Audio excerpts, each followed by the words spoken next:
This shipwreck that we've got in Cardigan Bay was found by, not by mischance, or the fact that we were all looking for ships. I mean, this area is known to be a wrecker's paradise, basically, over many hundreds of years.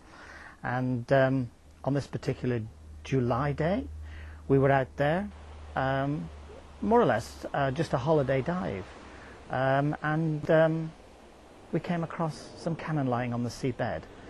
After, or just before we found the cannon, of course, we'd swum over the marble blocks and not even realised that this was the cargo, although they're some 2.5 to 3 metres off the seabed.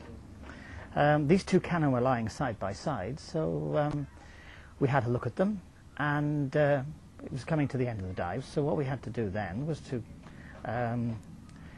resupply ourselves with air. So we came ashore and got fresh bottles and went out in the afternoon. I didn't go down first on that afternoon, but two divers from Harlow went down. And they'd been down about 5 minutes when one of them came to the surface and said, "I found the bell. What shall I do with it?" To which he was immediately handed a rope and the bell came to the surface. And when it came over the side, it was covered in a little bit of concretion. So I cleaned it off with my thumbs, and lo and behold, there was the date, 1677. So that's how it got the name the Bronze Bell.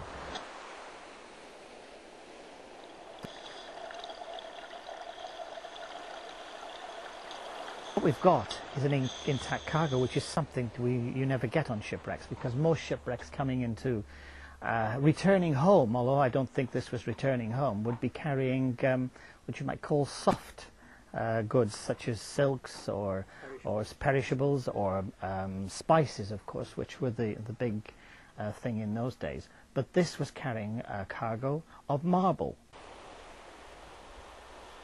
We've surveyed and counted the blocks, and we know there's in excess of 40 blocks lying on the site, probably around 60, 70 tons of marble.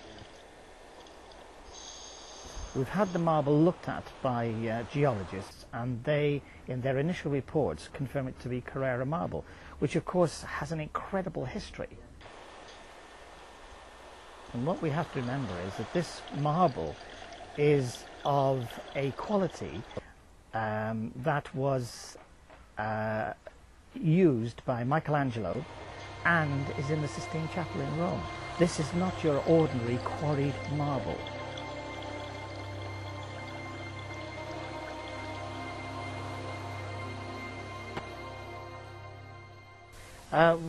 What we have in the area, or in this part of the Welsh coast, we have a retired fisherman by the name of Frank Coxey, and Frank is a very skilled self-taught sculptor, and he's done some superb work which has really enthralled all of us, and hopefully Frank will draw up some designs and we'll be doing the sculpture. That could be depicted on the back, yeah, in one panel, yeah, in one panel, you know, with the... I mean, as far as I'm concerned, the decision is yours. Now that you've seen the block, do you have any preconceived ideas of what it is you want to do, or, you know, how you, what you would like to see on it?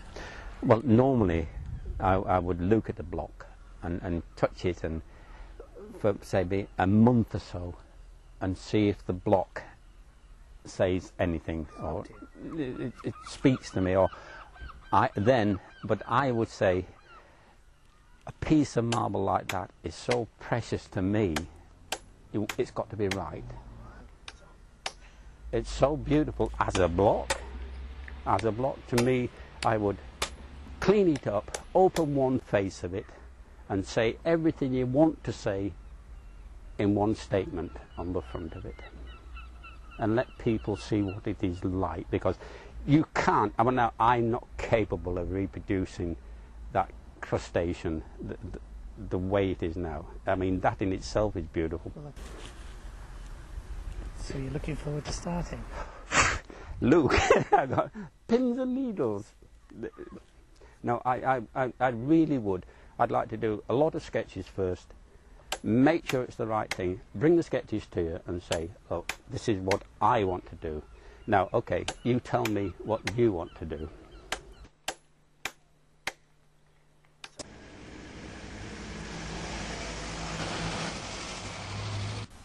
In the churchyard in Talabont, it's a little church between Dyffryn and Talabont, is the grave of one Benedictus, who is probably a survivor from this ship. The dates of his death certainly fit in with the wrecking of the ship, because he died in 1735, probably around 50 years of age. He left several children who, 2 or 3 of them, grew to be very, very old and didn't die until the 19th century.